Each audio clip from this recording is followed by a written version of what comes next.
Hello, good evening, people. I hope you guys are doing fine. I'm doing good. It's almost the end of the workday. I decided to come on live for a very quick one. I haven't been on live this week. I hope you guys had a wonderful Thanksgiving as I did, and everyone is fine. Okay, so today we're going to be talking about signatures. Signatures, um, when you're submitting your US immigration applications, what you should note about signatures. Okay. The things you have to note when it comes to signatures, because every application has to be signed. Some of the applications have to be signed by the petitioners, and some of the applications have to be signed by the beneficiaries. Some have to be signed by both. So you need to know, what a valid signature constitutes. So just a quick one. Today we'll be talking about signatures. Okay, so here.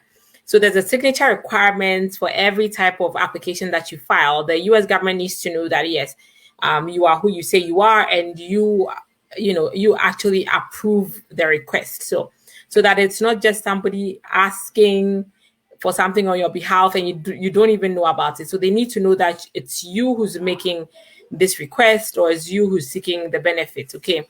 So USCIS, the United States Citizenship and Immigration Services, they require a valid signature on applications, petitions, requests, and certain documents that are filed.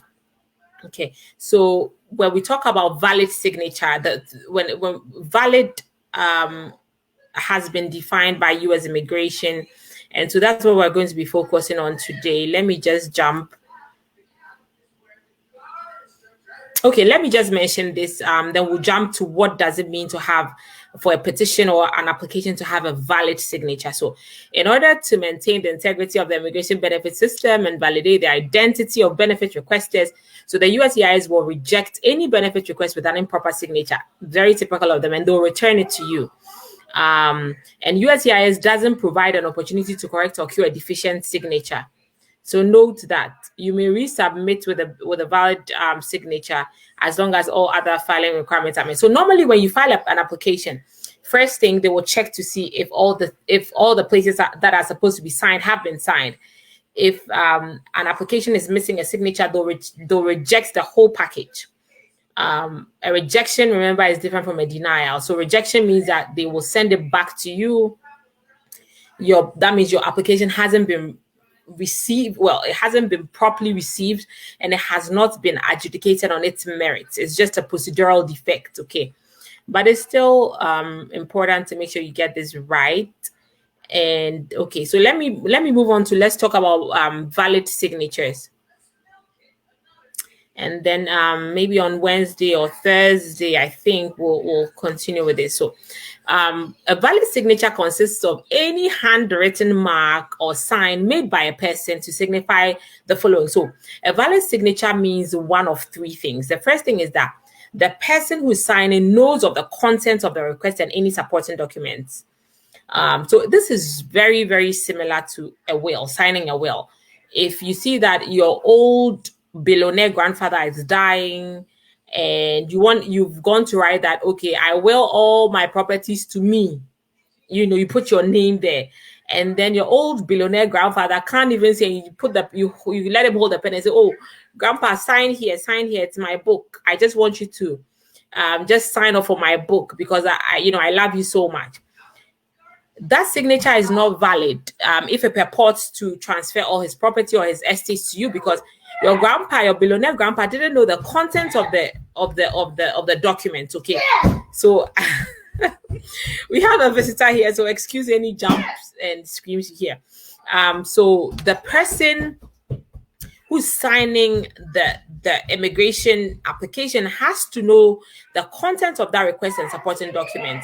Some people will, file applications and claim that their spouses signed off, but then they wait until their spouses are drunk or whatever, and then they'll say that, look, sign here, they just sign, and then they go fill in all the details, So be mindful of that. It has to be a valid signature on your immigration application. The person who's signing needs to know the content of the request and needs to know that, okay, these are the supporting documents. Okay. Then the second thing is that the person has reviewed and approves of any information that is contained in the request and any supporting documents. So the person must know, the person signing must know, and then they must review and approve.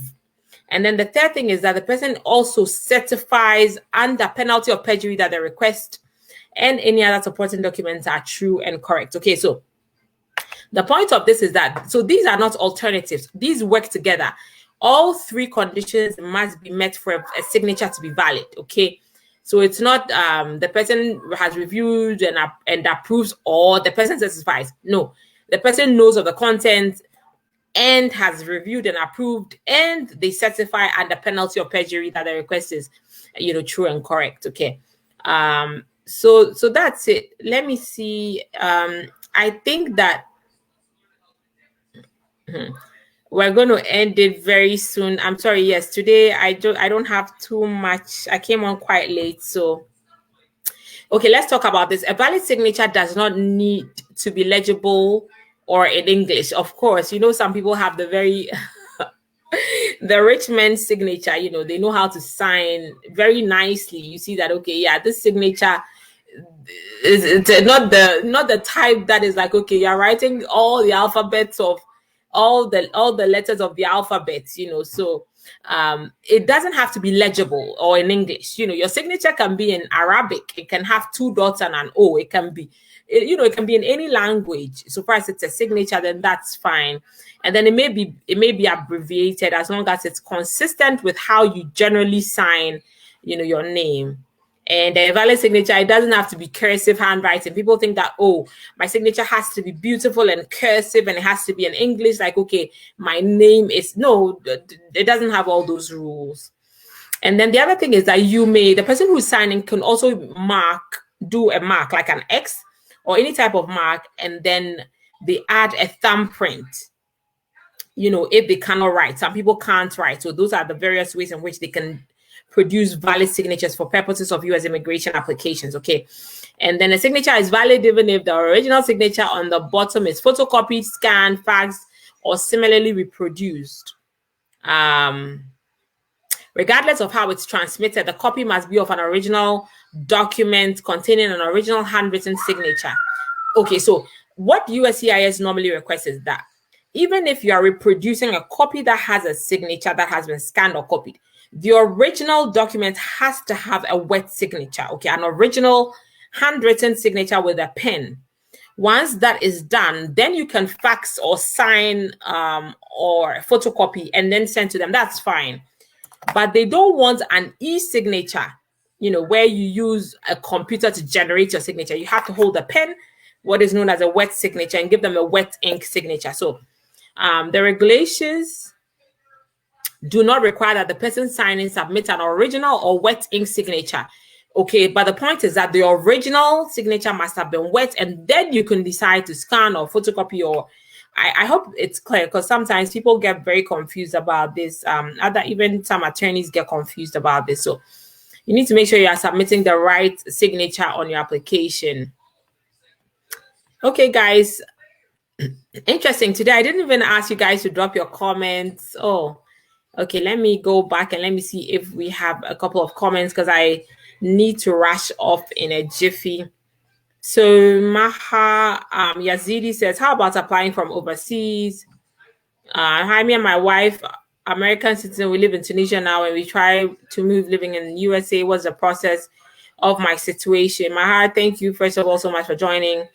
And yes, we can help you. Please make sure you call the line 802-7800-564. And your wife is an American citizen. Well, generally, you can file a part of the application from overseas. The I-130, for example, can be filed from overseas. The American citizen can be overseas. But when it comes to the I-864, where your wife the petitioner has to support you, so that she's filing an affidavit of support for you. There's a domicile requirement, which usually requires that the American citizen lives here, but there are some exceptions.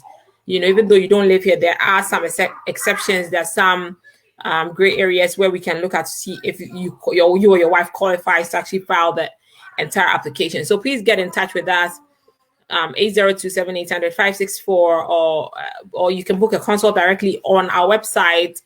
We share our website link all the time. We handle all types of U.S. immigration law matters, handle clients all around the U.S. and all around the world. But yeah, we focus a lot of our energies on the cases here. But yes, if you're outside the US, that's also fine. You can just book your consult straight up and we will help you. Okay, guys. So I hope you guys enjoy this live video. I will see you guys again before the end of the week. I wish you a wonderful rest of the week. Please take care, be safe, and bye-bye.